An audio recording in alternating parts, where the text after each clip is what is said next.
The team at Rapala have been slaving away the past couple of months on the sand flats here to get the most lifelike Yabby impersonation, the Crushcity imposter.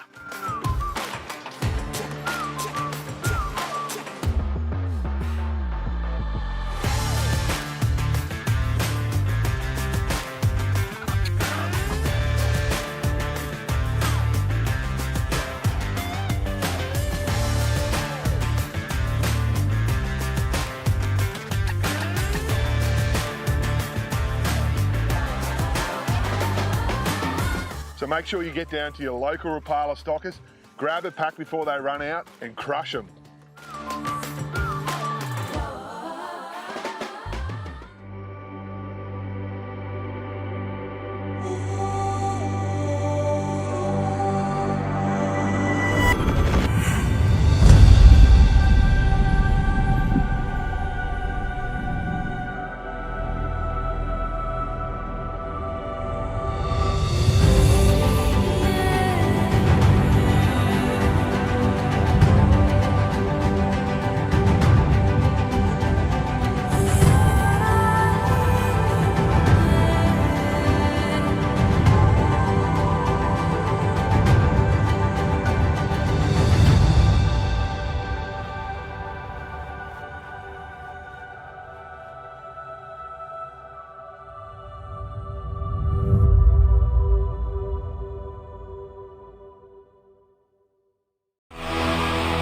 I'll be your beast of burden, an ally in enemy territory, a friend in unfriendly situations. Less than ideal, that's my idea of a good time. Overgrown, nasty, unforgiving, stumps, roots, rocks, angry winds, and mean currents. Throw me in and watch me swim. Mother Nature may be tough. I'm tougher. Lean in, roll up your sleeves, push through to the spots where you can really prove your mettle. Because discomfort isn't a deal breaker. It's just a hurdle between you and hooking in. I'm the kind of motor that'll take you places where chaos is the cost of entry, where the fish are worth the fight, where grit and guts beat glitz and glamour. If you ask me, the bigger the question marks, the better the quest.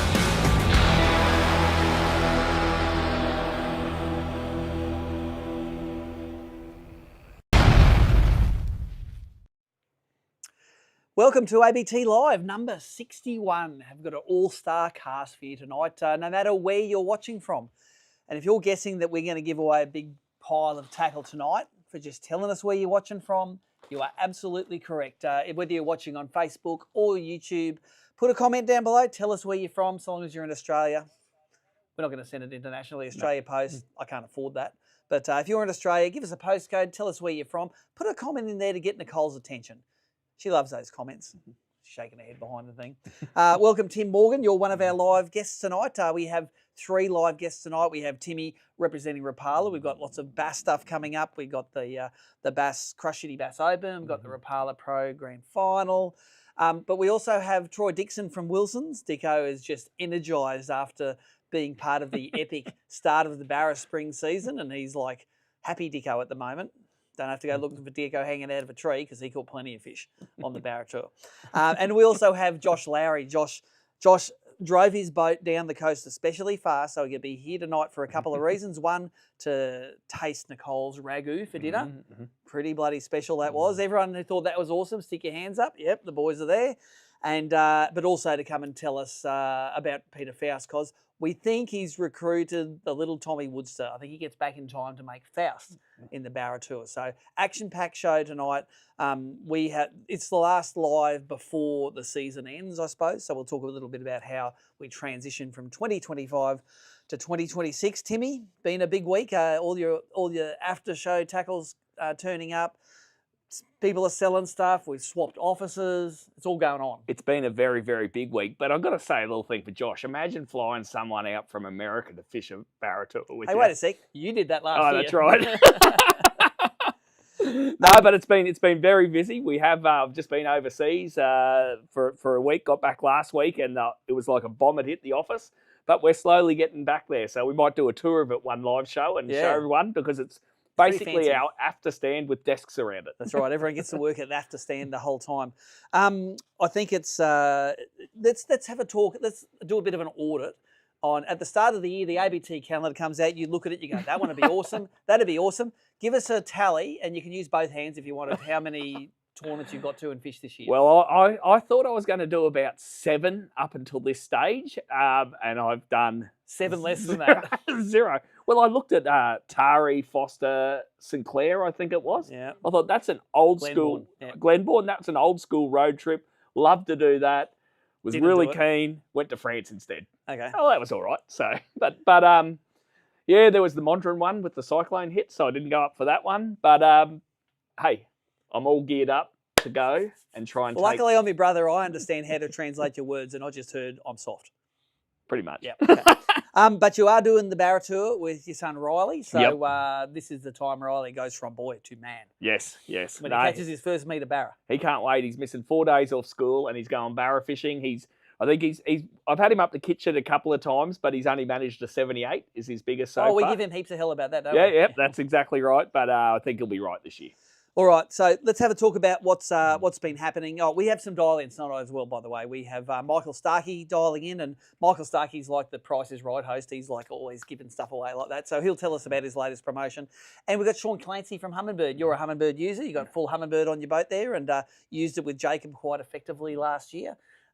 He's going to give us some of the bit of Mega Live 2, bit of Humminbird Explore feedback about how it's been going in the marketplace. Yep. And they're one of the naming sponsors up at Faust as well. Yep, no, that Humminbird stuff's really, really good. I think it's all good at the moment, but that Humminbird stuff did the job for us last year. And Starkey will be handing out stuff, but let's face it, he's not going to talk about all the fish he caught at a Wonga, is he? Yeah. No, we did talk about what happened there. We'll when we get to the dial-in, you'll see that. So what's been happening? We did a road trip, and it seems like years ago now, but we did a road trip to Victoria. We debuted the Shimano Victorian Brim Open. We were geniuses because any event we start, I think if it's got 20 boats in it, we're clever. But it had 38 boats to it, so it was amazing. We gave away $7,000 first prize for that one, so it was $19,000 cash we gave away. But that was the little event, because the big event was the Brim Grand Final. We gave away that $95,000 boat to Mark Crompton, and he was the first ever 2-time ABT Grand Final winner. It only took 26 years, but the big man got it done, as he says, chins for the wins, and away he goes. That's crazy, isn't it? Like, over that time, that he's the only one who's won it twice. You know what's also crazy is that I think it's a bit of a testament to the job that we're doing at ABT, is the industry can get together and has the confidence to give us a $100,000 boat to give away to brim fishing. Like 25 years ago, you would have thought, oh yeah, brim fishing, it's great, worth a few lures. Maybe we'll make some rods for it one day, but it's such a big industry now that it justifies a big prize like that. Let's face it, who was saying? Someone was telling me Bathurst, the winner of Bathurst won 50 grand. Cromwell was telling me that. If you win Bathurst, you win. There's probably other opportunities, but the winner of the Brim Grand Final won a $95,000 boat. Sponsorship opportunities might be a little bit more. All I'm saying is that it was good to be in the ballpark. So, of course, we went to Mondrian and Awonga, and man, what an epic start to the Barra Spring that was. Wasn't a start because we went to Awonga on the dark about 6 weeks beforehand, but Mondi and Awonga were great. We had over 40 teams to Mondrian. You needed 100 kilos at Mondrian to come 18th. That's ridiculous. Well, one team could have come 18th and only fished one night. Exactly. So that was awesome. The record Barra app event was broken. It used to be 94 kilos. Liam and James up at Tinaroo, Team Anita Barra.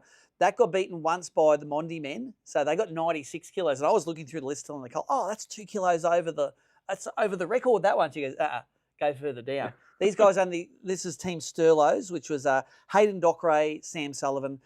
They caught 40 kilos on the first night, but banged it in on the second night with a 106 kilo limit, which was 2 111s for their shitfish. I think of like a 113, a 117, and a 120 or something like that. So that is a night of dreams, isn't it? That is unbelievable. It is. Well, we believe it. We saw them all. They had the photos there. You know what it's like when you get your 120. You've got to like hug it because no man can hold it up. No one's got big enough arms. Well, anything over 1.10 m, you got to have the long arm sort of That's thing. right. Yeah, So you got to be. They had that spack for arm. everyone. Spack arms on the 111. So that was amazing. So Mondrian was great. As I said on my Tackle Fridays last week, if you're going to Mondrian, for God's sake, put your white light on the back, because otherwise you can't get seen from the back. Virtually every recreational fishing boat there, I don't know if it's not cool to have it on, but the ABT boats, we make them have it on or you get DQ'd, but the rec boats have a white light on. You're coming up behind the boat, can't see you. And I don't want to run over someone just because the sounder was dim at night. Like, we all go slow at night, but man, there are some boats that are dead set stealth. You can't see them. You can't see them. This is the law. Have your white all-round light on all night. That's it. That's the law. It's not an anchor light. Whoever called it an anchor light needs to get punched right in the noodle. So I did have a few on-water discussions with guys telling me it was an anchor light and they weren't an anchor. And I said, well, I wish I was MSQ, mate, because I'd be winning this argument with a $200 ticket attached. Yep. Anyway, that's my rant for tonight. Turn your white lights on, please, as well as your red and greens. Awonga, it was amazing. Awonga, and personally, we went from catching 40 kilos of fish last year at the Open to 186 kilos of fish this year. Personally, we thought it was great, but the Awonga weights are on the rise. Last year, took 172 kilos for 3 days to win it. That was Colin Quincy, and that was up by a long way on the year before. This year, it took 239 kilos. So that's 46, but nearly 70 kilos more this year for the 15 fish to win it. So well done to Team Flukamundi, a couple of keen young fellas there. Scoping the hell out of them, breaking rods, kicking ass, taking home $5,000 cash. Well, it's good to see Awonga. It used to be the dam back in the heyday. It seems like everyone's moderate now, but I think the amount of fish they've put in there, I think over the next couple of years, Awonga's going to be the place. Well, put it this way. We came from Mondrian where it had, might have been 100 boats on the water every night, and it was busy. The fish were still biting. We went to Mondrian, so we went to Awonga. There were 20 tournament boats on the water, or 21 for the Open, and there was maybe 10 rec boats on the November full moon. So everyone had about 400 acres of lake to themselves. The water was clear. The fish fought like nothing else. We'll talk to Dicko later on about how hard those fish are fighting. It's crazy. So well done to Team Flukamundi. Well done to the Open. I think Awonga has stamped its. We are going to be the Open venue in the near future anyway, or evermore, whichever comes first. We've released the draft calendar for 2026, and this will lock in next month when we put out the entry forms. But the draft dates are out there. Book accommodation at your own risk, but give it another couple of weeks. We will have some entry forms out, and when they are in, we are locked in. The only thing that can screw it up is a council or a dam operator saying, no, we can't do it there. So just a reminder, those forms are on the ABT website when we release them. And it's not first in, best dressed. Up to about the middle of January when we come back after the Christmas break, we get all the entries, randomise them all for the start orders, and then after mid-January, then it's order you come in is order you go on. Doesn't really matter for Barra because we draw them out of a hat anyway, but if you want an early start in a brim or a bass event, get your entries in over Christmas. Christmas project. Put your entries in. I definitely won't be doing that. So you've got reverse psychology this year. Don't plan to fish any. I'm not going to fish any. Yeah. There you go. That's how it works. So it'll be a lot going on in the ABT office. Right behind the camera now, and I don't know if we can flip it around, but at some stage we have the ABT prize boat there. We've been putting that together for the bass. We'll talk a little bit that after the first break, but look, last thing I'd like to say before we have our first ad is tell us where you're watching from. I want to run through this prize pack. They get better and better every time. We've got some Booster Duo plastics in there. We've got some flat shads. There's a couple of the Zerek flat shads there. What's that? That's a little eco gear for little Norries for the brim guys. Crushcity demo plastics there. Rapala buffler, I don't know where they came from. A couple of packs of bait junkies in the bigger minnows there. They'll be pretty good. Got some Siglon and some atomic braided line there. So there's like 50 or 60 bucks worth of line right there. There's some squidgies that came from the Victorian Open right there. They're some of the new little glimmers that are there. This is an observer pack from the Australian Open. There's about half a dozen packs of bait junkie in there, some scissors and a Daiwa bag. More Rapalas. We've got a couple of packs of EJ Todd's, some jig trailers there for them. They're the Molex ones. Man, we've got some RA shads there. There's a fish trap. Liam from Team Anita Barra. That's what he makes his money on. And last but not least, look at that. A Zerek live mullet and a pack of TT plastics. All of that for just telling us where you're watching from. And if you like us, share it, but you don't have to do that. Let's go to an ad. We're going to talk turkey with Tim Morgan.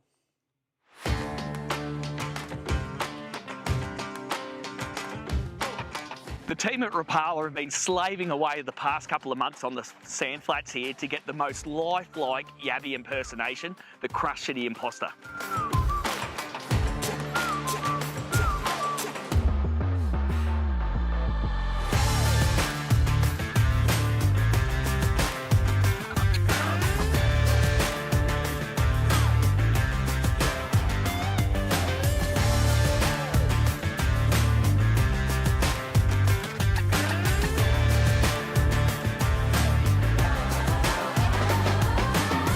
So make sure you get down to your local Rapala stockers, grab a pack before they run out and crush them.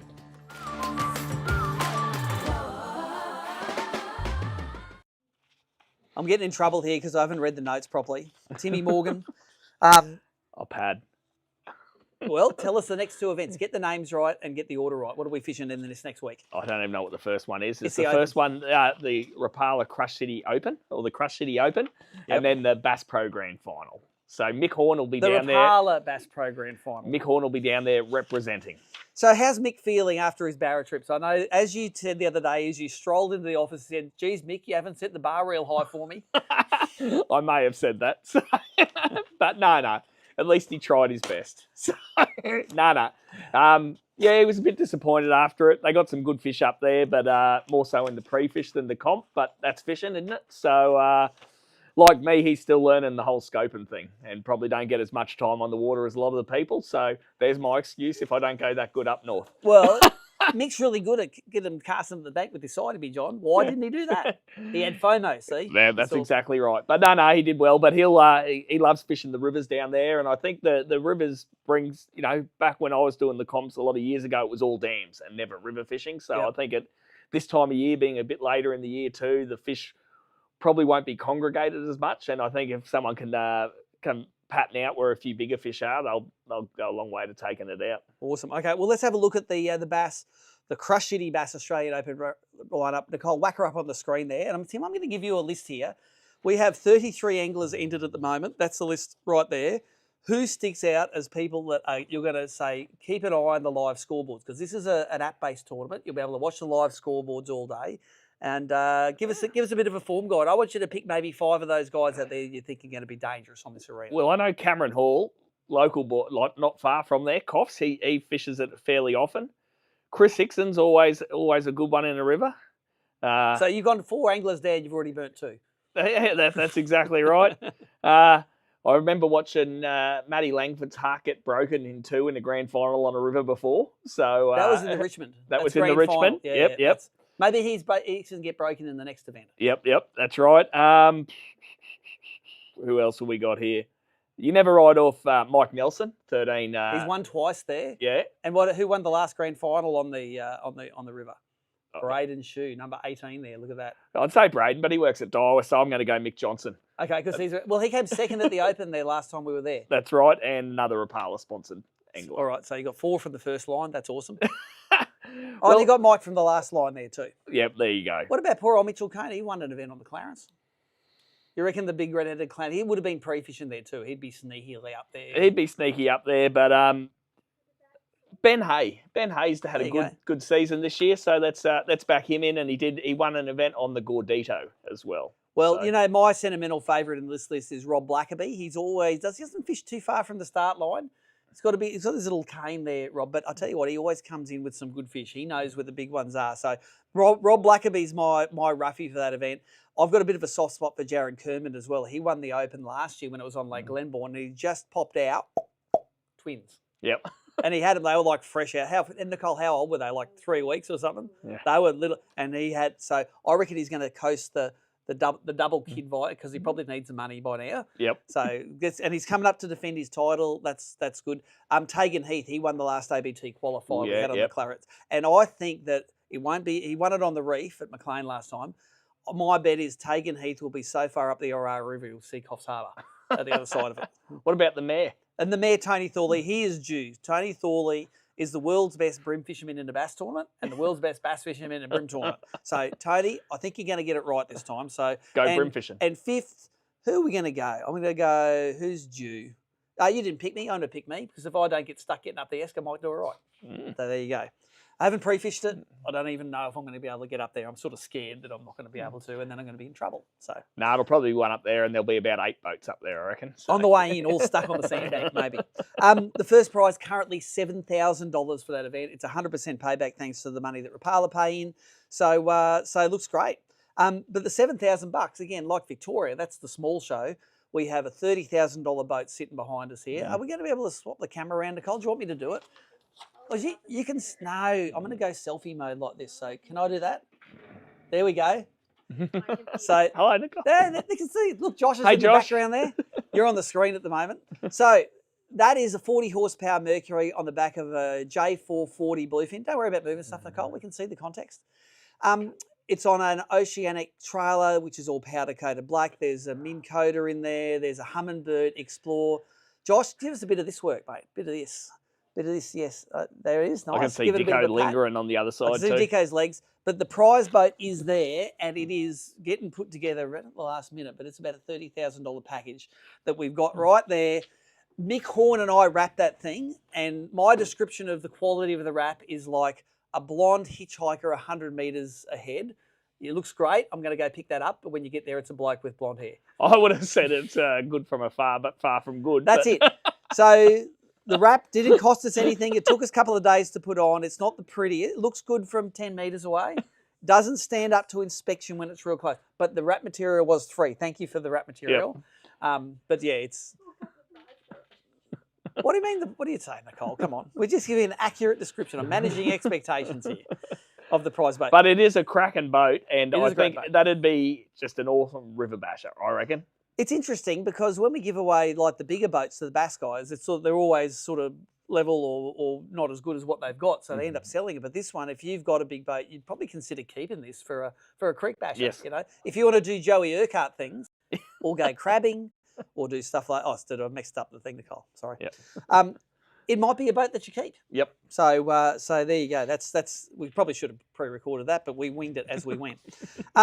So let's have a look at the lineup. We've got a few lineups here. The boaters and non-boaters for the. Let's start at the nonnies. Is that what slide you've got next, Nicole? It can be. Let's throw the non-boaters up. We have had a few last-minute pullouts for non-boaters. We had a couple of surgical incidents, and so we've got 26 non-boaters entered. There comes a point where we just don't go further down the list. So the non-boater prize is, and Nicole, do you have this one? Do you have your slow motion time lapse of the board getting put together? All right.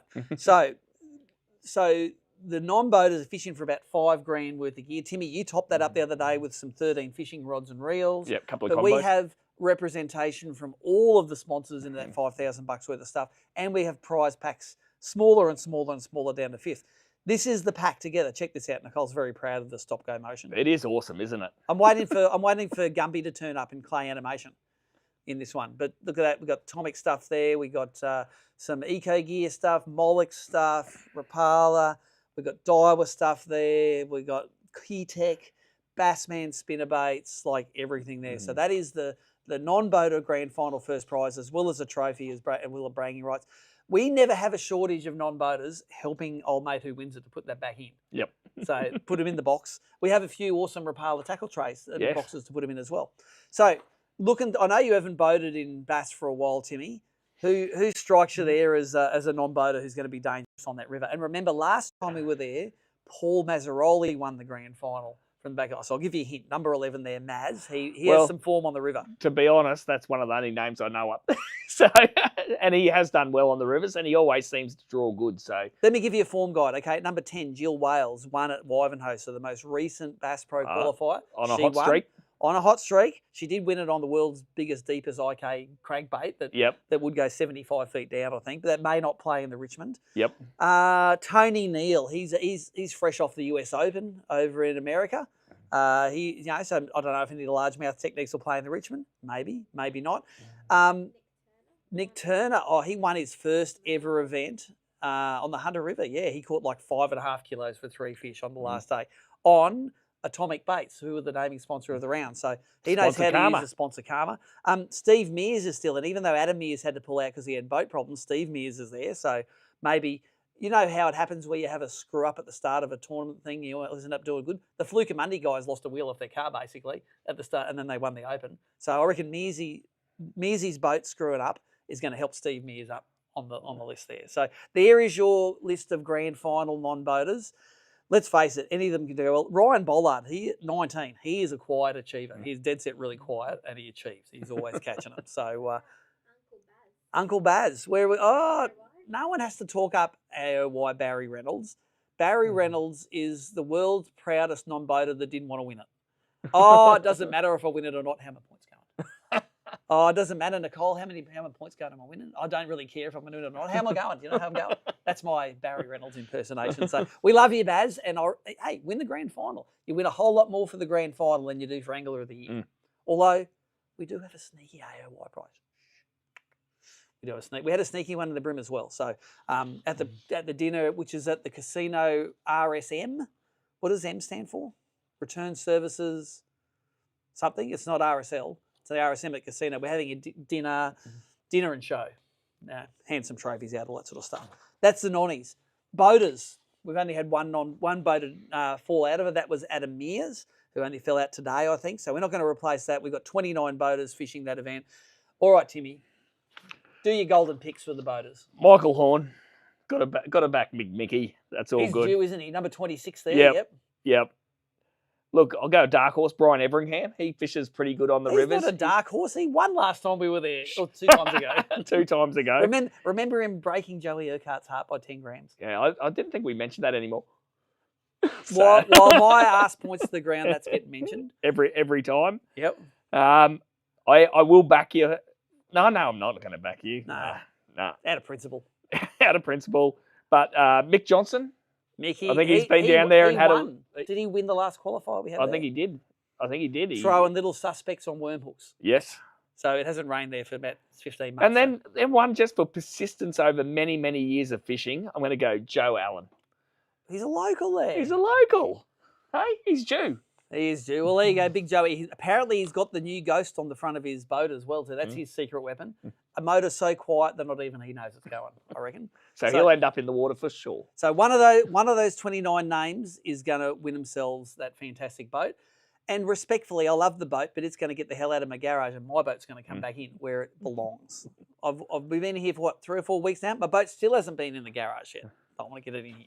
So I'll do a Take Off Fridays one day when my boat's in here and it's living its best air-conditioned life again.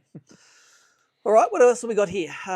We talked a little bit about the dinner at the casino RSM. All the anglers have got their invitations to that, but we'd like to feed everyone at a grand final and have a bit of a show, and Nicole will make a nice slideshow, and we'll celebrate all the winners of the year, the anglers of the year, and wish everyone the best. They'll have a check-in at Casino Outdoors and Disposals first, and then once they go from there, they go to the RSM, and we'll look after them there. So again, thanks to Rapala for helping subsidise everyone having a feed. I think we're done talking about bass. You've had your tips. Yep. I hope they're wrong, because you did tip me once. I don't want Big Brother to win. Let's play an ad, and we're going to magic Tim out of here and get Troy Dixon from Wilson's on stage.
There you go. That was the magic swap out. I don't know if you got any sweat on the brow, Nico, but Not really. but one good dinner. Yeah, very nice. Good nice dinner. We always celebrate at nice. ABT Live with a good feed. But also, you got a mountain of new stuff here that you're going to talk to us about. And you are energised at the moment. You've been barra fishing for a week. Yep. It was happy, Dicko. Yeah. Tell us how good. Tell these people how good a Wonga's fishing at the moment. You're cementing in right now a Wonga for the home of the Open for the foreseeable future. Definitely. Why? Mate, that place is just going to go from strength to strength. The size of those fish and the strength of those fish is incredible. Like, you're catching metre 1, metre 2 fish, and they strip 30 or 40 metres of line off. And you can't stop them. You can't. And I fish with Adam, and Adam fishes very, heavy drags and stuff, and that was still just running. Well, he's a tackle shop guy, so he's got all the fancy reels and good drag washers, and he's got all the stuff we haven't got, and he can't stop them. No, it was awesome fun. I just wish we had landed them a few more during the comp, but anyway. I think the entire field has those stories at the end. Don't we? We were like, one more metery that we would have landed, and it would have had Monty style record weights. I think it was. It was 100%. Crazy. It was good. It was, and the area where we were fishing was just like a highway, and we just had constant fish coming through, so it was really good. So. And that's the thing when you're barra fishing. Sometimes you don't mind not getting a heap of bites if there's traffic. If you're seeing fish come through, whether it's on your side image or you're live, or you can see them chopping, like so long as you're in the area to catch them, that's what barra fishing's about, isn't it? And to be honest with you, it was cool to just go to a place where you didn't have to. Well, you could go old school. You know what I mean? Old school, new school, whatever you wanted to do. You could do both. It was really good. Like we were still using the live scope to, to find where the fish were coming through that weed, but it was just cool to be able to throw your lure down that line, and you're just waiting for the fright bite. And you get in, and at the end there you could see them coming through, and they were coming through to the weed, and you'd try to intercept them, and when you got it right, holy dude, savage. It was fun. Yeah. It was so and fun. A lot of those ones, especially, we noticed the fish we called them mullets.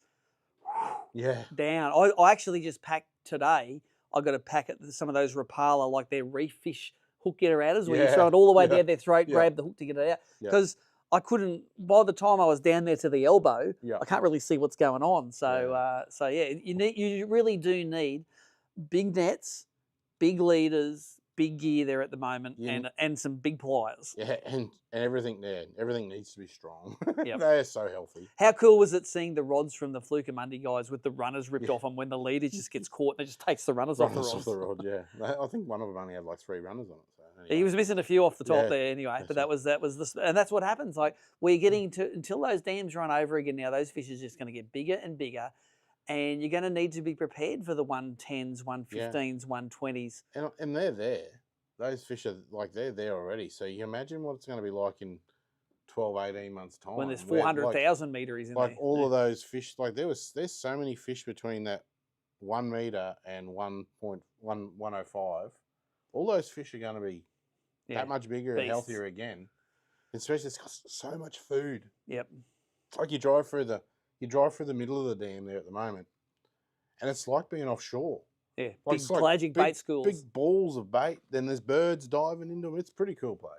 Well, one thing we've done with the Barra Tour next year is we've gone back to what we used to do 15 years ago, and that's a northern and a southern tour. Yeah. So instead of having a few random events through the calendar, in March, we've got a Wonga and Mondrian Southern Barra Tour. So if you're a Brisbane person or you struggled, you don't want to drive the 12 hours up north from Brisbane to do it, or you're from down south and you want to not travel as far, those 2 lakes are going to go mental next year. So we've got that whole, I think they're 3 events. We've got a 2-day event at a Wonga. We're going to have an overnighter at Mondi and then a 2-dayer at Mondi. Night off in between. So we have a rest day in the middle of it. Oh, it's going to be awesome. It's going to be awesome. Yeah. So we're looking forward to that. That's in March, eh? In March. Yep. So that whole entire March is going to be barra fishing because you've got a couple of other competitions. Oh yeah, You've got the Stocking Association. That's right. The Masses one, and they do a fantastic job in that one. And we've just taken on naming right sponsors for that, which is good. And we've synchronised dates so that if you want to barra fish all of March, go for it. Yeah, that's going to be cool. It's going to be really cool for barra fishing. Let's have a look at some of the stats from a Wonga. Last year, 129 barra were put on the app. This year, same number of teams. 344 fish. Yeah. So if we wanted to quantify how much better the fishing was, it was 2.5 times better for every team. And that's what went through the app. That doesn't include ones you didn't put in as upgrades and stuff. Well, I know in our boat, there was a lot of fish that didn't go in the app. If it wasn't an upgrade, 60s, 70s, Don't 80s. waste time. No, you're not putting them in the app. So there you go. And how little traffic was on a Wonga. It was cool. It was awesome. It was cool. At least you didn't have to worry about getting run over. And you didn't have to wait all night to. Yeah, that's right. And everyone had lights on. Yes, everyone did have There you lights on. go. It was good, and we had the full luminescence So of we the, could, with the of the moon, we It could was see good. what was It was going really on. cool. So But in only a few weeks' time, we're going on the traditional. It's going to be called the Northern Barra Tour again, but it's the Barra Tour, and it's the one where we sample the delights of Mackay first with Toowoomba and Kinchin, and then we go to Faust, and everyone has the love-in at Camp Kanga. Yep, look forward to that every year. Big is his name Big Ronnie? Big Ronnie's doing the catering. If his name's Big Ronnie, he's probably going to cook all right. Got a pig on the spit for the dinner night. We've got catering all the way through. And Faust itself, Timmy was talking to his mate Joe Williams, who we fished in Nauru with last year, caught over 130 barra for the week. He was just up there. So apparently there are plagues of 85 to 95 centimetre fish. And we all know that they are the hardest fighting fish in the lake. Oh, they pull so hard in that joint. So we're looking forward to that. Currently, we've got over 20 teams signed up. We're still taking sign-ups for Barra Tour. So if you're keen and you want to do it, you don't have to do all the events. You can do 1, 2, or 4. It's going to be pretty cool. Oh, it is. You look forward to it every year, don't you? The Camp Kanga one is just so cool. Like everyone's there. We get Nicole organises the dinners and stuff like that. It's just everyone comes, has breakfast together. Everyone has dinner together. We have a party night, that's it. And that's the theme. Which is a really cool thing. Construction this year. There's going to be a lot of hard hats and overalls being worn that day. Yeah. I suppose from the outside, party night would look a bit weird. It's overtired, drunk anglers dressing up. Well, some of those boys go from the all-nighter and the Tree of Knowledge. Yeah, and then they just don't stop, and then they go until the party night's over. And that's it. And that's the only night that you're not allowed to go fishing. Yes. It's the pre-fish ban that night. So that was a good thing that you guys brought in a few years ago. Because you would have gone fishing on that night. I would have went fishing, yes. But now you have a night off. No, it's great. It's a really good night, and we have knot tying competitions and stuff like that. It's pretty cool. That's right. The knot tying. I remember. I better pack the knot tying competition stuff. Very cool. The gloves. Because we took those fast hatch clips together. I've got to sit there. And if I didn't wear gloves the first year, and my hands look like I've got 6 cuts from the principal. That's cool. And some of the dodgy knots you see, but geez, they're strong. How good was last year Peter Price tying a knot that looked like it was cut off a sheep's butt? Yep. And it got through to like the semi-finals. Yeah, it was gold. Pricey's one of those people you actually go on tour to go and catch up with. He is a legend, that fella. I think he's hitting his 20th year with the Barra this year wow, too. That's unreal. I think we need to give him some sort of recognition. Yeah, for sure. We'll give him some free beers at the party night. Well, he started me off. I fished my first ABT with him. It was very, very knowledgeable. So there you go, Pete. We love you when you're fishing Barra Tour, and we love you when you've had 73 beers and want to grab the mic off and tell a few jokes. Awesome at it. That's good. He's good at that. All right, we got show and tell here. I might have missed Timmy's show and tell, but I want to see Dicko's show and tell because you have a whole swathe of new stuff that you're working on. Yeah. So give us a rundown. So this is a product that we released at AFTA.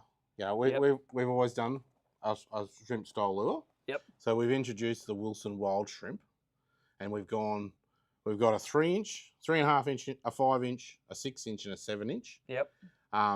2 different weights in every single one of them, and there's a weedless version of them as well. So I think there's one there with a weedless. All right, so you've got a weedless version, and I'm going to put one of the big ones and one of the small ones there so you can see the range and sizes between the two. So that's the 5-inch and the 7-inch. There is one smaller below that as well. Right. So these are going to be available in the shops by the end of the month. Right. So quick turnaround, eh? Yeah. So very cool. Some very cool colours. Really, you'll see in the that's the lighter model. So you'll see the hook hangers on them. So you can add a treble to them if you like. Yep. Now that one's been working really well. I'm a sucker for natural colours. I like the naturals. But the guys that have been scoping the Barra with them. Yep. Nate in some of the dams has been doing really well. Nice. Testing. It's weird that they love shrimp so much in the lakes, but they do. But I think it's just those guys with the scope. They just throw them something different. Yep. So that's all. It's funny. They're sort of a real jig head design. These aren't they? They're like a pre-rigged on a jig head basically, but with that extra. Are they moulded around the jig head? No, they're not. So you can actually take that jig head out, and you can put a normal jig head in them if you like. Yep. But we have made all the slots and that in there, and we just made it easy for everybody. Okay. Yeah. Awesome. But pretty heavy duty jig head we put with them. For catching Barra, out the reef and stuff like that. And that's the thing. Anywhere from the reef to the freshwater lake, everything eats shrimp. So they do. Everything eats a prawn. So Cool. And then Excellent. obviously then we got we got some new colours in the mullets, the live mullets. So lots of new Oh, colours. these Yeah. Oh, yeah, Yeah. that's right. That's one of your favourites in the flat Oh, shads. that one in my testing was that black and yellow one was just gold for me. I Loved loved them. it. Well, you'll see it's still tied on my rod from when we were at Wonga. So there is a whole swathe of new colours there. yeah, I need to be an octopus to hold these things. yeah. But they've been popular. They're on the shelves now, aren't they? Oh, they're on the shelf right now. Yep. And tell us about the custom colours that some tackle shops have got. Yeah, What's the deal with that? So we had a few like Tackle World did a series of colours for their own stores. Yep. And then we also had a couple of independent stores that did their own colours, and those guys just went out on their own, just come to us with a design of a colour, and then we went. You and made got it happen, done. like Got it Magic done. Man. And those guys are loving it. Like, And they're selling well. oh, they're selling really well. So, I bumped into a few guys when we were at Mondi, and he was down at Brett at Ballina's store. And So he had them. he had 30 of them. Wow, I think he bought a few of them for his mates and that, but he had 30 of that one colour. I'm going, that's 10% of the run. wow, that's so good. That was just, it was good because like. You Obviously, tell him if you use Wilson Leader, you only need two of them. yeah, well, I did say to him, I said, "What do you plan on losing a few of them?" Because obviously the longevity of those things last pretty long. Yeah, long if you don't time, lose so- the lure, it doesn't break No, those things. No, well, you'll see. The only thing that comes off them is the eyes. Yep, and we can So, live with that. Yeah. All right, tell us what do we got here? Oh, that's just one of the ones I was using when we were at a Wonga, This is your show and tell one that and yeah, that's actually. is that a dip tail or is that No, factory that's like the way that? it's going to come. Okay. Yeah, that's the way it comes. That's one of the new colours. So Yep. Down the track, that's the way they are going to come out of the packet too. So, Okay. Yeah. Awesome. So we're All ready with ready to the head. go. So we don't have to do that ourselves anymore. Nope. See? No. So down the track. Tell us about the duos. You know I love a jerk bait, and these are a very well finished jerk bait. The duos. So these are the BARRA tuned ones. Yeah, these are the BARRA tune ones. This is the Realis 100 and the DR. Yep. Straight out of the packet, ready to go. Beautiful little lure, like that finesse style, like what you've been doing. That's just perfect for that. Yep. Just suspended in Yep. front of their face until they eat it. And these come with the ride hooks, and they suspend. Yep, perfectly. Sit nose down. You can actually work them down like on fluorocarbon, like 60-pound fluorocarbon. Yep. You can actually get them. Yeah. The slower you go, the you deeper can, they you go. can just keep getting them down, keep getting them down. So Yep. it was cool, but you just got to have a lot of patience when you want to get them down deep like that, and sometimes the fish just don't stay there that long. I must admit, I am a sucker for a jerk bait. Nicole is one of the best jerk bait fisher persons I've ever seen because she'll throw 7, 8, 10 metres in front of them and has got the patience to just wait. I'm just going to wait till he gets there. Yeah. The barra swims along, and there's time for Nicole to go, oh, there's one coming. I can turn my scope around, and I can watch, and we can say, okay, that's good. Yeah. Because sometimes they disappear off Nicole's scope because they go deep, and I can still see them. So I'm sitting there barking instructions from the front, being the control freak that I am. Yeah. Yeah, you love it, don't you? The more instructions, the better. Yeah. Nicole's just saying, yeah, love it, love it. Oh, she catches her fair share. She does catch a fair Yeah. share of fish. And tell us how many packets of these things you sold, because I reckon every single boat on Barra 2 has got some of these, the fish rollers. And lots and lots. It's Give us an idea. How many, like thousands? Oh, thousands, yeah. Thousands of Yeah. packets of these. It's one of those things we just like, from last year's Barra Tour with having the Jacob over here. Yep. And You I just ha- happen to have the I- right product, right I just time. happen to have the right product in the boat, and I said I run cord straight away. I said, mate, these things are working so well. Yep. Boom, on Air the freighted phone, them air in. freight something over, and the first little shipment, I think Adam from the Tackle Warehouse, Yeah, he sold them in like, he jumped on it straight away, and it was just like gone. And then the next shipment, just everyone jumped on it, gone. And we Yep. had, I think we had like 3 or 4 shipments now, wow. and yeah, So they're going good. They're your fish rollers. And let me say that the amount of design input from Wilson's in this one and yourself in this No, one, nothing, absolutely nothing. But Yeah. hey, you got to be lucky sometimes. mate. It's Because one of these those are products. easy to roll. Yeah, I- they're the easiest ones. I caught my first barra at Mondi on them, and it took me about 3 casts, I Yeah. reckon. And they actually roll so good, I can see it on the live sonar Yeah. rolling. Yeah. So that's pretty cool. So they're your fish rollers, mate. It's But all of those sort of things lead into you got to make rods, and, all that sort of stuff. So it's pretty cool. and I thank you because you gave Nicole a strolling rod, and she hasn't caught a fish on it yet, but I've got about 25 on it. So Yeah. she hasn't even cast it yet. There you go. Well, I did actually give you 2. And I must admit, I've caught over 10 fish on both of those rods. I now. actually gave Steve my personal one because I'd forgot Nicole's rod, and then There you go. now he's got 2 in the rack over there. Nicole still hasn't been able to use it. To be fair, You deserve it because you're throwing jerkbaits the whole time. Oh. Anyway, Dicko, thanks for the sneak peeks. Well, throw the rods, Yeah. I'm pretty bad on it's probably written in the script here. No, that's all right. New sneaky tackle looks. We are having a look at that. Yeah. But let's run through the stuff that worked for you up at Awonga. Well, I'll just put that away. That's what worked for me at Awonga. So this is the old Fat Betty flat shad. What Yep. what length? 7 inch. Yep, 7-inch flat shad. That and one has had some proper chewing on it. Yeah, that's had a couple of treble changes on that one. So. Yep. But yeah, that was what was working for both me and Adam. Yep. Adam used a slightly heavier head, and he was working out, and I threw up onto the weed. Right. So one of you, he attacked the channel, and you attacked the feeding zone. And then on the last night, there was so many fish coming down the deep water, on the deep water edge, like out in about 6 or 7 meters of water. Yep. And I said to Adam, I said, mate, I'm going to try and work out how to catch these because we hadn't been able to catch them. Yep. So anyway, I threw out, watched on the live scope, had the pole pointed down so you can see them, still see them on perspective. And I'd let the lure hit the bottom and I'd wait. Wait till the fish come past. And then as soon as one was within where I thought the lure had landed on the bottom, I would rip it up and then you'd see the reaction. Yep. And then bang. And then I hooked 6 from that deep water, only landed 2. Wow. So, but they were all our better fish. Like they were like, I think 108 and 107. So. Nice. So now you've got a plan for next year. See. Yeah. Target the deep fish for the big ones. What else we got here? Oh, this is just our standard jerkbait rod, which is the Target 1. What you? This is my favourite. Feels like I'm at home with that one there, the old Target 1 with the that's got the duo on it. Interesting reel though. That's actually I thought the Tranks would be heavier.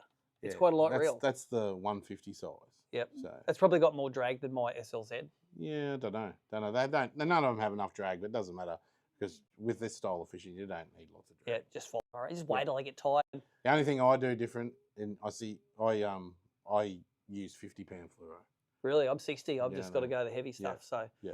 I must admit, I did forget my box with all my traces in it, and I had like 4 meters of Wilson 60-pound left, and I just got to the end of the tournaments with our leaders this big, and we got it done. So I do like that Wilson 60-pound fluoro because when I did the 20-pound leader test, must have been 2 or 3 years ago now. There was 2 or 3 that really stuck out. One of the Gillies ones, the Asari stuck out, the Wilson stuck out, and the Shimano Oshia stuck out. But the Wilsons for Barra, man, I still reckon I've never been chewed through on it. I've converted so many, from doing the tour, I've converted so many people. And it's not the cheapest fluorocarbon. No, it's not. But it's quality. It's good, it works.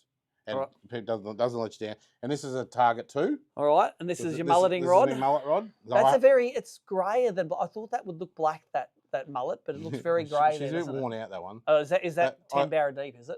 Oh, that's about 25, 30 barra deep. My first time I used that lure in testing, I got a 123 at Monday on it. Fair call. That's a decent fish. So I was pretty stoked about that, and it's caught quite a few metre plus, metre plus fish on it. Cool. And that one, and as you're saying, now they come with the top hook on them already. They will. The next shipment that comes through will have that on. They'll have trebles on the top and the bottom. So, all right. And now I've been introduced now to the world of Venom spin rods and strolling rods, and I love them. So tell us what this one is. So this one is the Target 2 in the spin. So it's a little tiny bit heavier.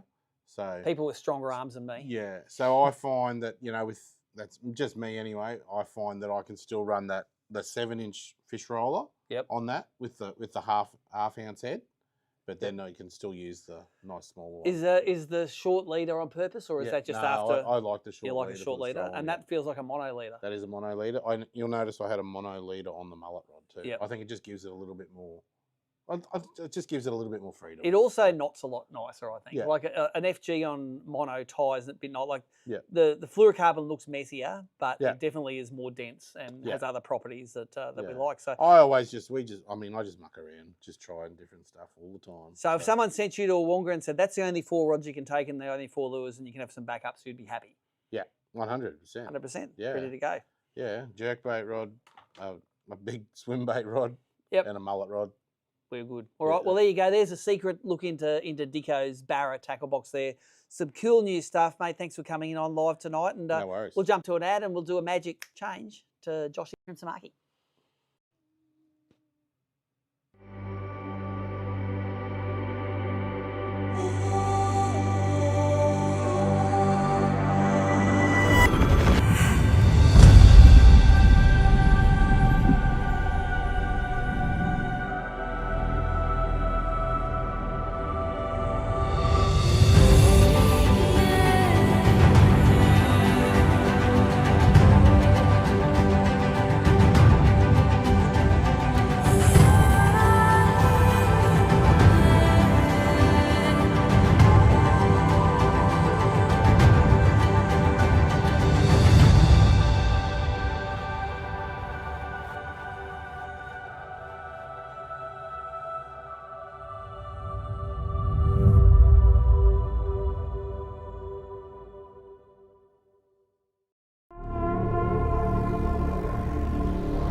Boom. And that is the magic of YouTube.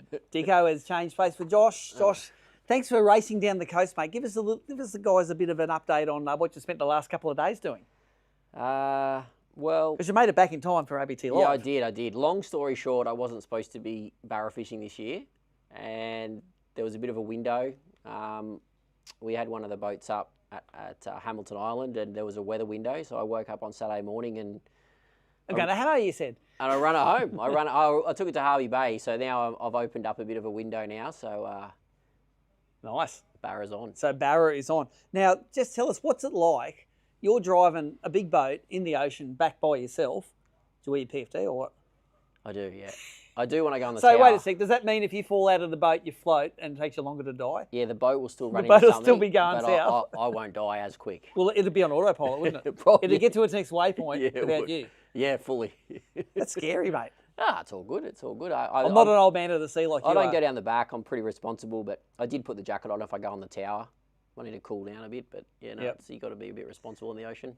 Now, if anyone doesn't know Josh, we've featured him many times on ABT Live. He is the man from Samaki, a company that you have built literally from scratch in your backyard and your garage to a small premises to now to, you and Amazon are neighbours down on the Gold Coast. We are. You we are, aren't you? Amazon's a little bit bigger, but yeah. Slightly, probably a little bit more turnover. Probably a little bit more. But I look, not pissing in your pocket, one of the success stories of the tackle industry, and we didn't get to know you really until probably 3 or 4 years ago. Yeah. And it's like, oh, you're actually a pretty nice guy too. It's like, who'd have thought it? I thought you would have had to have a bit more mongrel in you to do good in this industry, Nah. but it shows Yeah. nice guys that make good products do well. Yeah, yeah. I love it. The passion is there, obviously. Like, I'm the same as you, but just in the tackle side, I suppose that's, success. People, people say, oh, like, you've been really successful. Is there tricks? I love what I do, and I'm passionate about it. But if you're passionate about it, everything else follows. You know what I mean? I feel like that's been the success story of Samaki. Well, let's face it, you're an overnight success after about 20 years. Yeah, exactly. That's Like exactly all of us. true. I think you told me that. I tell that to people, overnight success after 20 years. That's so, right, that's right. Yeah. Samaki, of course, you've got a great relationship with Tommy Wood, who's over there, giving it swinging hard in America at the moment. We all voted for him about 6,000 times We to try did. and get a fan camera on his boat for the Bass tournament, which starts tomorrow night, by the way. Don't know if we were successful or not. Don't know if the whole country voting can help. Yeah. But we tried. We tried. We have tried. But you're famous for sponsoring, naming sponsorship, apart from things like the Brim Queensland Open, the last 2-night event of the Barra Tour, which is typically at Peter Faust Dam, and then backing up and winning it most of the time. It's like 100% the textbook case of sponsor karma. Yeah. And so this year was going to be the year where it was going to be no Josh, no Tommy, next minute, We're back. we're back. Yeah. And how did that come together? Well, obviously, I talked to Tommy a fair bit overseas. He's on a bit of a roll, and he has some good days and bad days, and we just talk, and then we worked out dates when he's going to get back, and then he's like, oh, like the Barra Tour, like Faust, and I'm like, you keen? And I'm like, Defending? So I was a definite no, and I think he said, like, should we do Faust? And I just literally went, let's do it. So then you gone from definite no to maybe. To maybe. And then you ran it by Kate, and it was, or haven't you done it? I don't know if Kate Kate knows watching? yet. Yeah, I'm going to Faust. Yeah, I'm going to Faust. Kate, tune out now. Josh is going to Faust, all right? Yeah, so that's it. So you're at a definite maybe now. I'm booked. I've paid and I've Done. booked accommodation, so we're good to go. So just like the council can scuttle our events, the only person who can scuttle you is Kate. Yeah, but She's not going to find out. Nah, she won't know. Just send her a text as you're driving up the highway. I do have to steal a car, so maybe she might work that out.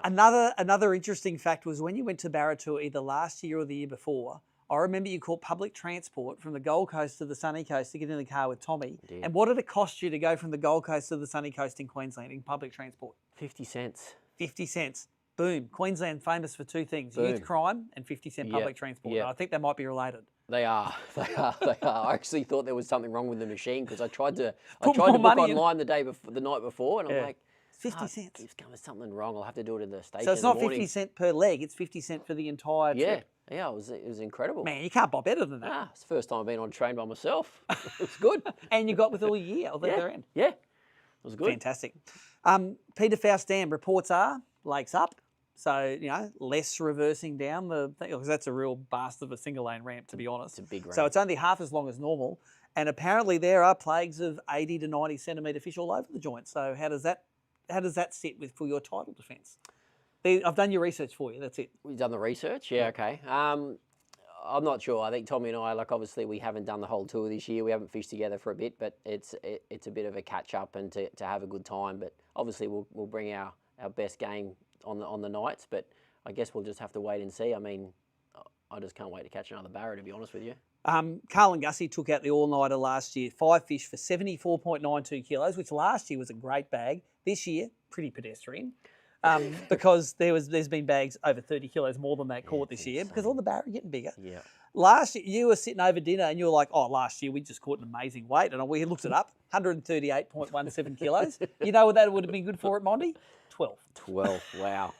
That's what's happened in the 9 months you've been away from Barra. Wow. Yeah, no, it's So crazy weights to are think going how up. good the dams are fishing and how everything is growing. So it's going to be interesting to see, we always talk, Faust especially, the fish, for some reason, the fish that are between 92 and 96, they fight unbelievably hard, and you think it's a massive fish. And then you get the ones that are 104, and they're kind of a different... Wallow a bit, older. They're maybe. older fish, different, I spoke to Lindsay that time, and he thinks they just, when they were put in, they struggled a bit. So I think those 96s are now going to be in the meteries, and it's going to be, they're going to fight hard. Those old dollar fish are the ones that the YouTubers catch on top water up the back of the lake in the hospital, aren't they? Get the clicks. That's it? Yeah, get the clicks. Get the clicks, get the chicks. Yeah. That's how it works. So we don't know if Faust is going to fish bigger or not. We know that the southern lakes have been going through. Would you take a 10-fish bag for 138.17 right now and think it's going to win? Well, normally I would, but after looking at Mondrian and Awonga, I think you've got no chance. You've got no chance. But it's a different lake. Yeah, I know, but fish are getting bigger. I the lakes come up. They've been feeding up. They're healthy. Yeah, I think it's going to be phenomenal. We're looking forward to it anyway. I know there was a recent MTA tournament up there. Pete and Benny won that. They had a pretty good bag. I think all the fish were over a metre and the biggest was a metre 15. So, okay. So there you go. Big at metre 15. I'll take a few of them. We'll take them every day of the week, wouldn't you? That's all right. With the recent boom in Barra, and we'll all joke about the Brisbane Barra experts, where the Brisbane Barra expert is the litmus of the Barra going well because every second person in Brisbane's got all the Barra gear. Do you see that reflected in your business? You've got a lot of great Barra gear, rods, lures, reels now, line, leader. Do you see Barra tackle sales going like that? Oh, 100%. It just keeps growing. And the fish are getting bigger. Obviously, the new tech lives just changed the whole way people are fishing, and everybody just keeps upgrading their gear and different techniques. Last year we learnt a lot.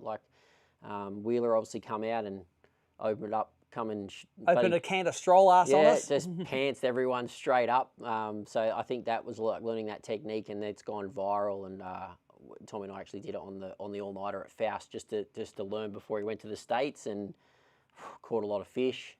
Not enough fish to win. Bloody Canadians. Yeah. But yeah, it's obviously become very effective now, and since then we've been working on a lot of cool stuff that we should be releasing next year. So I'm very excited about that. And but yeah, it's everything's just getting better and fine tuning and all these new techniques. I feel like there's not one that's going to win the comp. I think it's now just another tool. You need to be rounded, don't you? Yeah, you've got to have all of it. I remember last year, we struggled at Awonga and the bite wasn't that great. And we went back to vibing. And that's what did it. And we got our bag on the vibing, and it kind of jumped us back up again. But it was just a really tough bite when we were scoping. But so I think all this strolling, and it's going to be just another arsenal. But yep, there's a lot to learn about it too. Of course, we're all at the start of the learning curve, and we're lucky because our fisheries really aren't that pressured. It's not going to be like largemouth bass where they're just hit by 100 boats every day of the week. Maybe in one or two lakes they will be, but we get you go to Faust and it's the pressure on Faust is normally. It's the middle of nowhere, really. Yeah, it is. It is. So they really haven't seen what pressure is. You brought a few things in for your show and tell. Yes. Tell us about some of the cool stuff you've been working on. Well, a lot of Barra stuff, actually. So we're just talking about that. But yeah, I'll start with the fluorocarbon because this is from X-Braid. Tommy and I, we fish pretty... We fish pretty light. normally, like compared to a lot of people. More for the action because we fish Redix a lot. Yep. But this is we have a Slim and Strong, which is a thin fluorocarbon from X-Braid in Japan. Yep. And this was a new one they just released this year in Osaka show, and we've brought it in. So this is a grade higher again in hardness. So it's got very high knot strength, obviously. So after more the name, abrasion resistant. more abrasion, Yep. but still extremely thin Still as good well. knot ability. So it's like the thinnest and the highest. So this is the highest spec fluorocarbon that YGK make in the world. So how scary expensive is it? Pretty good because the thin and strong's pretty up there. Yeah, so it's a little bit more. It's only about 5 or 10% more than the Slim and Strong. Yep. But the Japanese are pretty smart. What they do is they just give you less meterage on the spool. Okay, So you're like, yeah. oh yeah, that's not too bad. Bit but of shrinkage. There's 30 meters, and you know after a good night session, like if you're going through a lot, like at Mondrian last year, we went through a lot of liters. Yep. You can actually chew through it. But for me, anything to get a bite. You know, I still think like a lot of people think that Barra aren't leader shy, but I still stand by fishing as light as possible. So when I look at it, it's sort of not crystal clear. It's a little bit opaque. That's the property of the line. And what other properties does it have? Like it's got good knot strength, you say. Yeah. What does a higher grade fluorocarbon mean? Like what is So it? it's three better things. better materials in it or what? Yeah, so there's just it's like a lot of fluorocarbons are blended from the actual raw material to give it different characteristics, to be supple, to be good for knots. So this kind of ticks all those boxes. Yep. So they do a blue water line that's extremely hard. So it's like more for game and bluefin tuna around the world. And this is like in the middle. So it has high knot, high shock, which you need, which normally fluorocarbon isn't great at because it has that zero stretch. Yeah, and it sort of shatters when you break it, It doesn't does, it? and the abrasion, obviously abrasion being the number one thing that why people fish fluorocarbon rather than fish not seeing it. Yep. Cool. All right, so tight knot, is this in stores now? It is in stores now. Cool, and that was I missed that at after. You had so many new things There at was a after, lot I of didn't stuff. get them all. There was a lot of stuff at after. So yeah, I thought Barra Pacific, we only brought into up to 70 pound. So we requested YGK X-Braid to make some heavier stuff. heavier Because stuff. let's face it, you can't knock runners off. Yeah, well, I'll use it for like inshore black marlin and all that sort of stuff as well. But now guys are fishing big swim baits. They're fishing. How many metres would you use for marlin? Like you got a 30-metre spool, did you use half that spool? 5 metre, 5 5 metre metre, litres. Yeah, 5 metre litres. Yeah. Cool. What else you got? Well, exciting. New Reddick. I knew about this one. This is the MS80. You do. This is the MS80. So I've just bought a bit of a handful of obviously Some of the new colours. Some of the old traditional colours or the famous colours, should I say? But there's See how you go in your octopus. Nicole's Octopusing. Tinkerbell. Yeah. Pink Lady, obviously. Pearl Perch, which was a standout for us at Mondrian last year for Tommy and I. Yep. So this is a medium diver 80mm jerkbait. But we have decoy YS22s on it and decoy EX size 3 60-pound split ring. So And perfect suspend again? perfectly suspending. So we've really brought this lure out not only just for the Barra for shallow, but a lot of saltwater guys, a lot of mangrove jack. Yep. We just get asked, can you do a shallower version? And eventually we did a shallower version, and it's. And are they more stable when you crack it?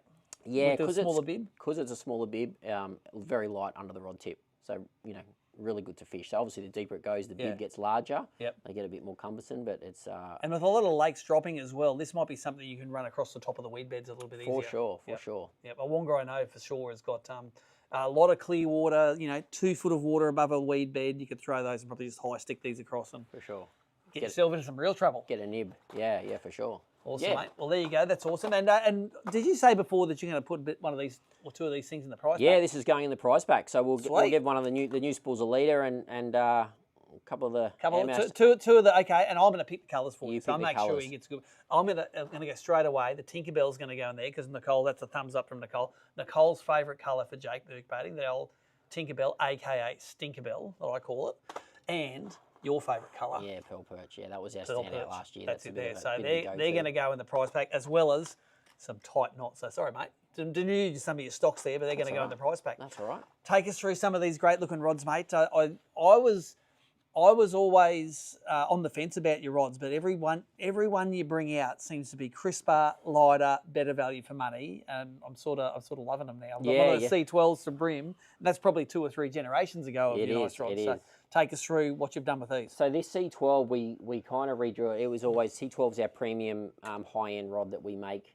using all Torre carbon. Yep, and these are a light rod. I'm telling you now. This is your heavy swim bait rod. Yeah, I think. very heavy. So It's this not is we just basically went everything back. We normally upgrade as new carbon comes out over the years. We normally use the new carbon on the mandrels. However, this has all been developed from scratch. So new mandrels and all new carbon. It is 25% lighter than our previous. They weigh nothing, don't they? That's a barra rod? Yeah, it's about 105 crazy. grams there for a 7-foot barra rod, 6'8" barra rod. That is ridiculous. Fuji silicon stainless guides. Yep. Our own reel seat, so that's a Samaki reel seat that we actually developed in-house. Yep. And we have on our Zing series, that's made out of nylon material. However, the C12 is made out of carbon fibre. So this is carbon fibre and injection reel seat. So that's why you cut weight out of the rod in total. So not plastic, carbon fibre injected. So yeah, so we have 4A cork, so the best Portuguese cork. and you like cork too. I like cork on the rod. I love cork on the rod. Yep. And I think in this price point, it is nice to fish with. So. And I love it sounds classy. It is Like nice. the detents Yeah, are nice. yeah. I bet you sit there working on that sound too. It's very satisfying. Yeah. Yeah, it's very satisfying. So And how many in the range? Like I know you've got 4 of the barra ones here, but these quality of rods available throughout all of you. yeah, we have. I actually don't know the number in my head, but we have basically from brim, all brim, like flathead estuary, snapper inshore, through to obviously barramundi, a couple of other bay casting like 7.6 ultralight guys for casting slugs at tuna schools. Yep. But I've just brought these here because this is like the cod guys. They always ask for a heavier swim bait rod, but now it's also become a barra rod because the guys are now throwing bigger plastics, bigger swim baits. Yep. The 10 to 17 is my go-to strolling rod, which we used last year in our Zing Extreme series, and now I've just made this new rod, and it's like, so it's extremely light in the hand. Yep. It has the tip there to make that plastic roll or whatever you're rolling. And you can but throw has heaps of a power. quarter-inch jig with it, no worries at all. Yeah. And obviously a popular bait casters there, like we have the 7-foot 4, which is popular for swim baits. Yep. So yeah, like I brought those 4 because these are the 4 that are going to come away with me this year. That's right. Yeah. And like to go with his segment, if you were stranded at Faust and you had just those 4 rods, your reels to go on them and your lures to go with, you'd be happy. You can vibe, stroll, cast swim baits, cast jerk baits. You're pretty much covered. That's amazing. Yeah. Josh, thanks for coming in tonight. No worries. Finally, give Nicole a mark out of 10 for the ragu tonight. 11, I would say. That was... You were pretty hungry. You were in the traffic and you're like, I could hear your stomach rumbling on the way that was in. good. I was like, quick, I'll eat. And I was like, this is really good. So I did say that. It was So good. if you ever get invited on ABT Live, you just got to check out what's on the menu beforehand. So. And get here earlier so you get the biggest bowl. Because otherwise you're in behind Timmy and Dicko.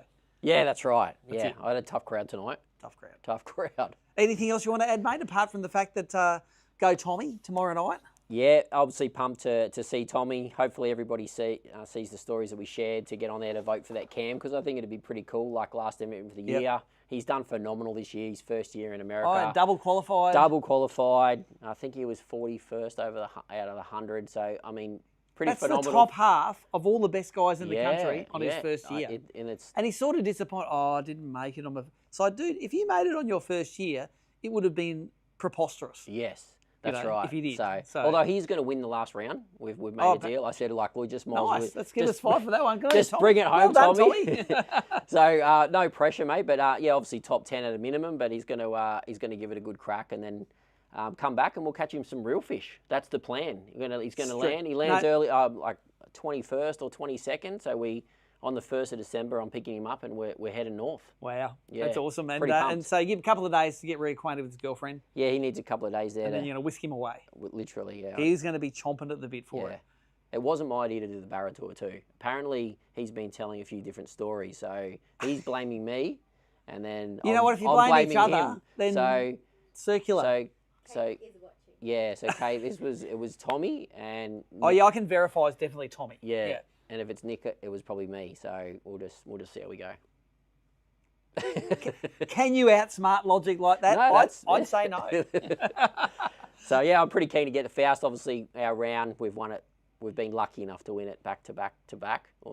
And obviously we're up there like very, very hard. We've had a lot of luck go our way, but keen to go up there, see the bunch of blokes. Obviously a great tour.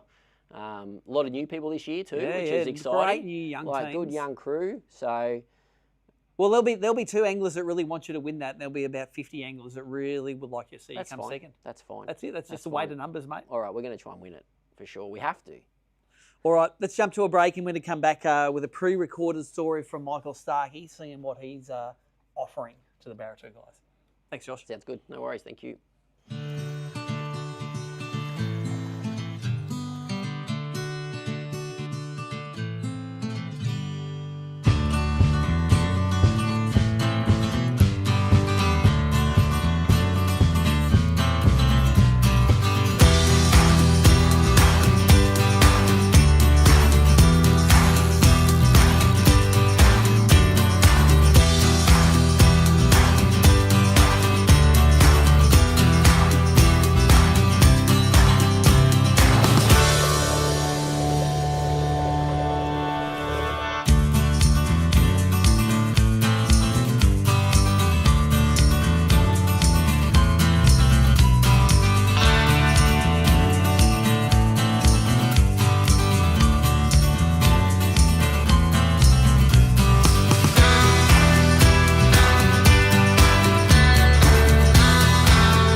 All right, we've seen him at the last few Barra events, but he's actually going to miss Barra Tour. Michael Starkey from Frogley's Offshore, welcome to ABT Live. Thanks, mate. Yeah, wish I could be up there, but a couple of different factors, motors and timing just doesn't fall into sync for me. So this one I'm going to have to miss. Yeah, well, let's face it, you have become a bit of a Barra addict over the last few events, and you've done particularly well. That last Awonga event on day one, you're only just off the lead of that. Well, that's what I want to dig into a little bit this evening is you obviously use your own baits. I want to know what combination of baits you use to catch that like 70+ kilo bag on the first night of the Awonga 2-dayer. So that was the last event.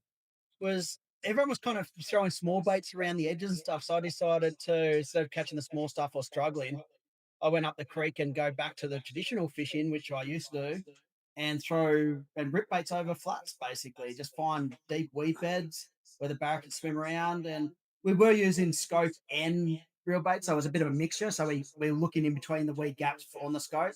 But I was throwing the real baits and throwing big. So we're throwing the 180 mullet, which is probably my most successful real bait I've ever done, which is a big, and it's not just long, it's a chunky lure. So it's a big profile lure.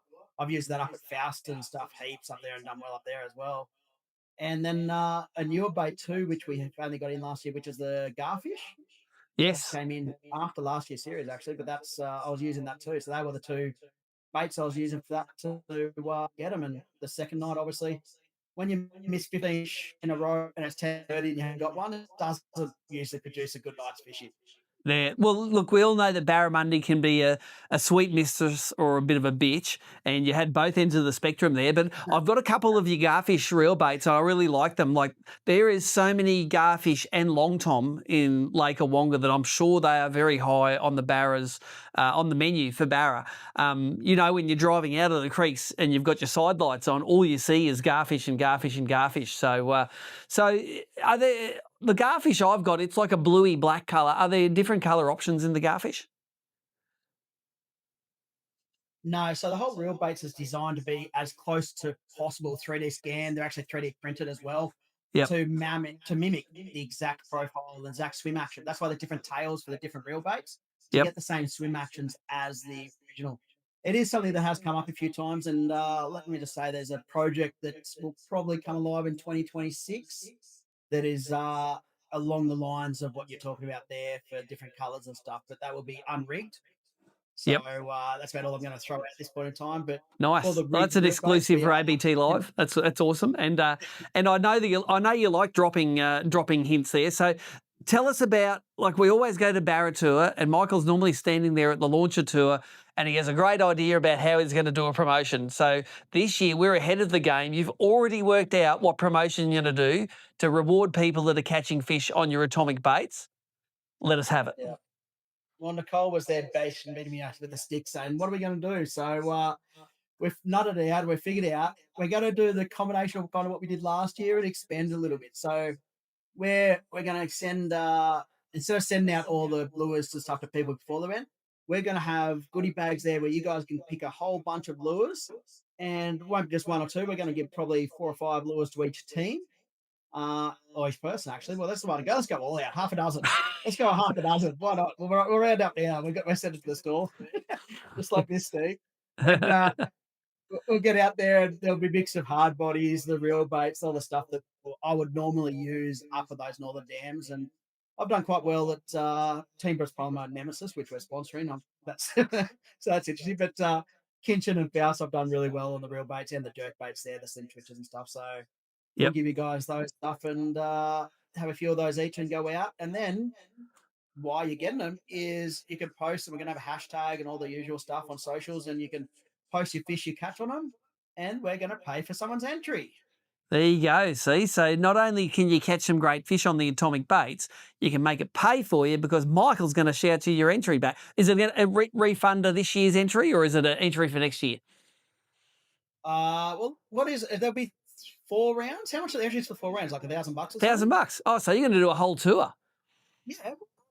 Oh, there you go. Just got 4 times as good. So okay, so everyone goes out, they catch a fish on the atomic bait, whether it's real bait, jerk bait, doesn't matter. Post it on socials with the appropriate hashtag. We'll give you that at the tour. We're not going to tell people now because they'll definitely forget. And then at the end of it, Dom will sit there and lucky draw someone to get a whole tour's worth of entry fees paid, which is the $1,000. That's pretty good. Yeah, why not? Go down there and throw a few bit in. So we'll do it now, and we'll pay for the whole tour. We'll give someone $1,000 to refund the entry fee for the whole tour. All you have to do is put a hashtag of our lures in the barra and hold them up and show us what you catch on our stuff. There you go. Well, that's awesome. We'll have all of those fine details there for when we give the baits away. But I think that's, as usual, a very generous offer. I reckon the karma for being that generous, Michael, definitely wasn't what happened at the last event. People may have seen not many fish next to your results at the last event, but there was a reason. Tell us what happened at Awonga at the Open. Well, let's just say just after dark, so about 4 hours into the first session of a 3-day event, there was a very, very large cement block that decided to hit my motor. Not the other way around. I didn't hit it, by the way. It didn't hit me. And when that happened, it was, let's just say it's a little bit more than a gearbox. It's more like, let's just start at the top of the motor with the power head right down through the gearbox into the shafts and propeller. So somewhere amongst that entire system needs to be replaced. Yeah, everything between the flywheel and the propeller needs to be replaced. Got it. Pretty much, yeah. Well, it wasn't pretty. I was impressed, mate. You hung around for the second day and you said, no, I'll be right. I'll get it. And I saw you limp away from the start line. And we start last, of course. And I go, I'm going to beat Michael in the drag this time because you're not even on the plane, trying to get on the plane there. But it didn't work for you. But I gave you full marks for actually staying and trying to do more barra fishing because, let's face it, I would also try to stay there doing barra fishing rather than going home and working.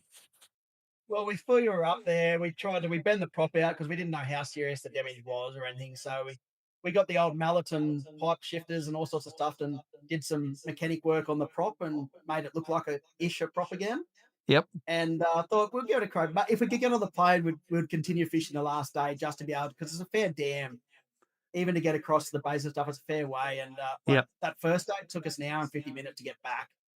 And we decided to go back in case something went real bad with the electric. So that's why we left our spot earlier. And we had 4 fish pretty early and then didn't catch another one because we motored at 7 knots all the way back. And then the next day we found out it actually wasn't the prop, it was everything else. So unfortunately I have too much work and have to pay for all these giveaways we're doing. So I came back here and decided to do some work for the final session. But these things happen, Steve. I've been doing the tournaments for a fair while now, and I've only done a couple of gearboxes stuff over the 20 years I've been doing them. So I've been realistically pretty lucky with some of the stuff I've been doing. So that's life, and we will move on and see what happens. No, well, you've had your bad incident now. Let's hope that 2026 Barra for you is going to be a cracker, because I know you got a whole lot of new product there. It was just off camera before. Don't move your camera. Don't show it. I know you're prone to letting go secrets. Don't do that. Let's wait. Let's make people wait till 2026 to see the 2026 product, and we'll see you at Barra Tour again next year, mate. Thank you very much for joining us on the show tonight,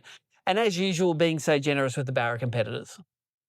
No problems. The guys there support us, and this is a bit of our way of showing.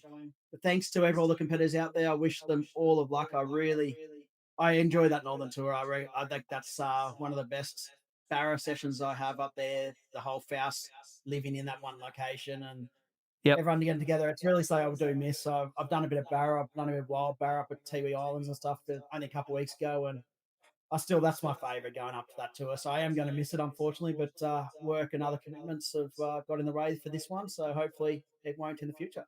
All right. Well, all the boys will be having a beer for you, mate, and we'll see you in 26. Thanks for joining us. Thanks, Steve. Got a question for you, Nicole. All my guests have gone. Who was that guy with the white beard interviewing Michael? He's dropped 10 years ever since he had to shave, eh? How's that?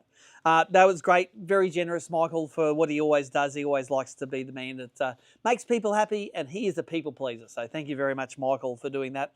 Just a reminder of the prize mechanic, that prize bag we had. It got a bit bigger because we've thrown a few extra baits in it. Josh threw those MS Redix in it, some of the tight, not fluorocarbon. Let us know where you're watching from. Doesn't matter whether it's Facebook or YouTube. Throw it in the comments. If you love us, share it out too. Everyone wants to see ABT live. It's talked about 1 million kilos of fish tonight. It's all been happening. But also a reminder, the Team Australia raffle that Chris Hickson and the guys set up, there's the graphic there on screen. It's got 10 more days until that shuts. So if you wanted to have a chance at being in that bounty of prizes that they're giving away, or you just want to support the guys in the green and gold because they've got a few seconds now, they're going to get a first 1 year.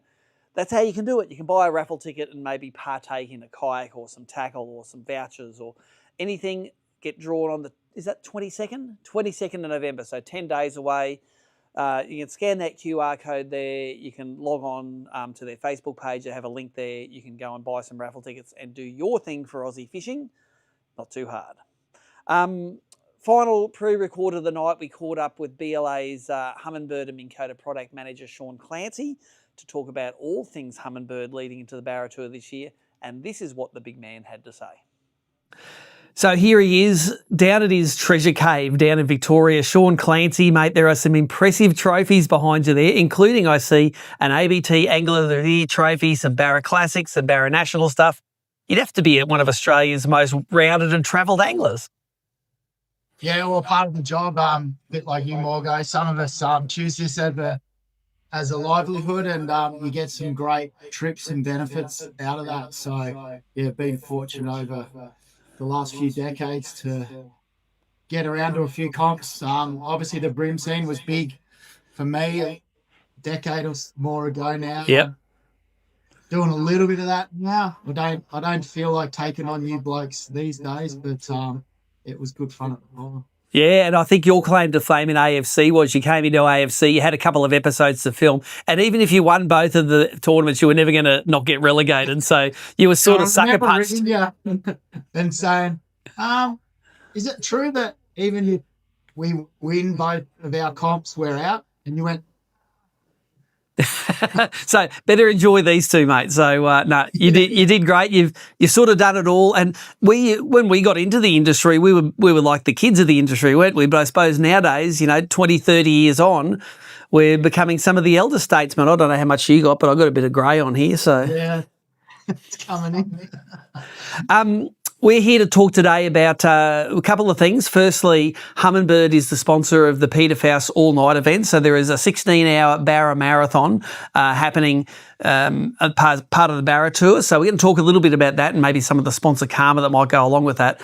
But more broadly, Barra Tour means it's been a year since Jacob Wheeler came across. You guys put on Timmy's boat one of the brand new Mega Live 2s, and he proceeded to give us a proper arse whooping in forward mode on Barramundi. And I think that was a great validating moment for yourself and us and for Jacob. I think it's a technique which is now blowing up in Australia, and everyone's catching fish on it. That must feel good to have been part of that process.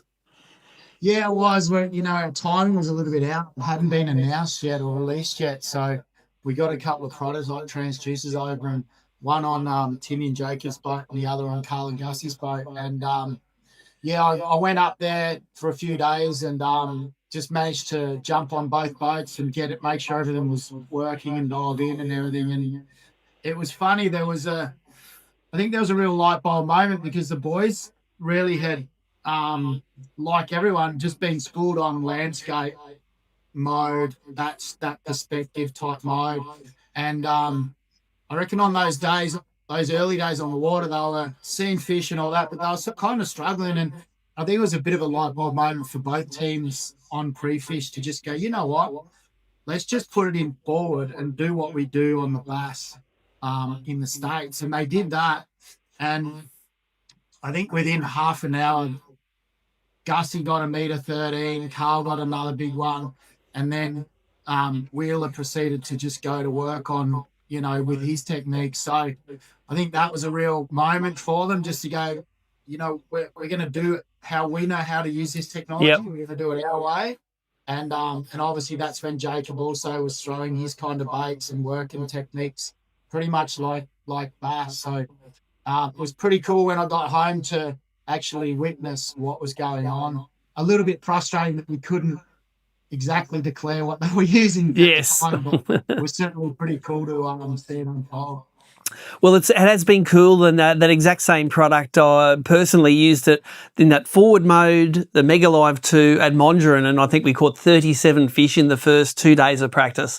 And it's such a fun technique. For me, live sonar is all about sight fishing where you can't see them. Like, you and I would all prefer to be in 2 foot of water catching sight fish that we can see, but if that's not possible, let's use electronics to see the fish that we can't see and have that same experience. And luckily, we were able to share that with a lot of the viewers and a lot of people who are watching my live streams and highlights, and it's been awesome. It's like I've got to get back in touch with Jacob and tell him that the guys at Mondrian caught a 5 fish, 233 pound limit for 5 barra, 106 kilos, 233 pounds. It's like mind blowing. They're handing out century belts for 4 days of fishing, 20 bass weighing 100 pounds. It's like 5 barra, 233, shut the gate. And it's weird because it's the same tackle nearly. It's like the lines are a bit upgraded, but they're using just the same sort of spinning and casting tackle they'd be using for the bass. So thanks very much, Sean. Drag too, wasn't he? When with his spin gear, he was running quite a light drag, and he actually attributed that to really helping him land a lot more fish, which was quite interesting to watch happen. Yeah, and no stingers. So it's look, I'm sure it's a technique that we'll see a lot of people using up at Faust and in the Humminbird round. Give us a broad overview. The launch of that Mega Live 2 transducer and the Explore units happen hand in hand. And for people watching, if you want to run a Mega Live 2 transducer, it needs to be either on an Apex, a latest generation Solix, or an Explore. How has the sales been? The Explore seems to be the all-in-one, powerful, right price, can do everything. Yeah, the Explore, so that came in, and the 2 ranges that went out was most of the Helix range, from 8 through to 15 inch, and the whole Solix range. So that went out and Explore come in. To be honest, it's so powerful. The new user interface, which is now shared with the Apex platform and Solix G3 platforms, it's an amazing unit. I've been in the game for a while now, 3 decades with the Humminbird product. To me, it's the best sounder Humminbird's ever made. Reliability is out of control. I got through just our service numbers last week, and the reliability is unbelievable. So they're very robust. They're quick, quad core processor. Yeah, they've just got it right with this product. So obviously guys want bigger screens. So Explore goes up to 12-inch. So plenty of guys are happy with that combination, but some guys do want a bigger screen, and that's when they might go to an Apex. Yep.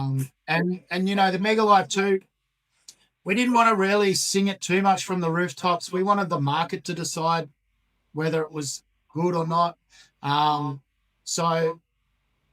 we've seen that. We've got good feedback from guys like yourself that have run the other brands, and to come back and say, hey, you know, really like this, really like that.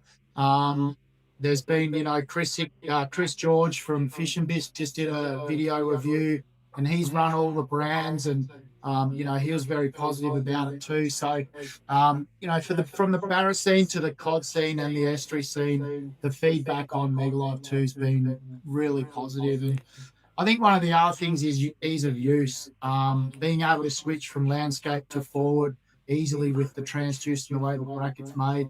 Yep. And then the unit instantly recognizes the mode you're in, and it remembers the settings you like for that mode. So it's a simple click. It's kind of the time it takes to make one cast and retrieve. You can have your transducer out of the water, change modes, back in the water, and you're on a completely new mode. So I think that ease of use has been popular too. I think I agree with that. It is a very easy transducer, and your auto stabilization and leveling works really well as well. But I think the biggest cheat mode that Humminbird has at the moment is the mapping. I really struggle when I go to a lake that doesn't have mapping, but I know for the Barra Tour that Teamborough, Kinchant and Faust, you have all of those on your Lake Master maps or the older Coast Master mapping. And I find I feel naked nowadays without mapping. Everyone says live sonar is a bit of a cheat mode. It ain't as big a cheat mode as mapping is, because I can look at that map and I can see something 15 kilometres away thinking that's the spur I want to fish. That's exactly the sort of country I want. The wind's going to be blowing the right way. And even before I get there, I know I'm going to be going to the right area. Like, we didn't have that 5 years ago. And I think the combination of those two features is a bit of a 1-2 punch that I know I enjoy, and I'm sure other anglers enjoy it as well. Yeah, we put a lot of time into the mapping.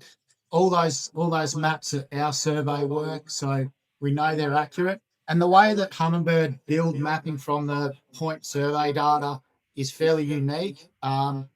And one of the things with Humminbird mapping, it's really a fisherman's map. I suppose traditionally, if we think about charts, we think about navigation charts and the term navigation. Humminbirds, the way that they use their maps is designed for fishing, and primarily designed for fishing. So things like, obviously you have shaded relief and all that sort of stuff, aerial imagery, like our Mulwala map's it's actually world famous now, our Mulwala map. But even the standard maps, the way they build the contours, and then the ability to do things like depth highlight. So if you're identifying fish are in a certain depth and they're working to that depth in association with a bottom line, you can just set a depth highlight. You know, it might be 15 to 17 feet. Highlight that. Choose a color. I always choose pink because it just pops.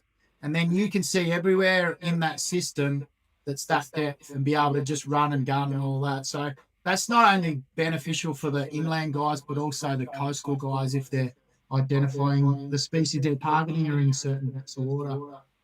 Well, I agree with all of that, apart from the fact that I think you like pink because that was your AFC jersey colour. It was. So I've got a little memory for that, mate. Yeah. Look, enjoy you spending some time to explain some of those features to us. It's going to be sad not seeing you on Barra Tour this year. I know last year you did want to go home. You really wanted to hang with the boys and be part of that discovery process. But rest assured, it's all been validated. There'll be plenty of Humminbird stuff on the water, and I hope a bit of that sponsor karma kicks in for that all-nighter event at Foster.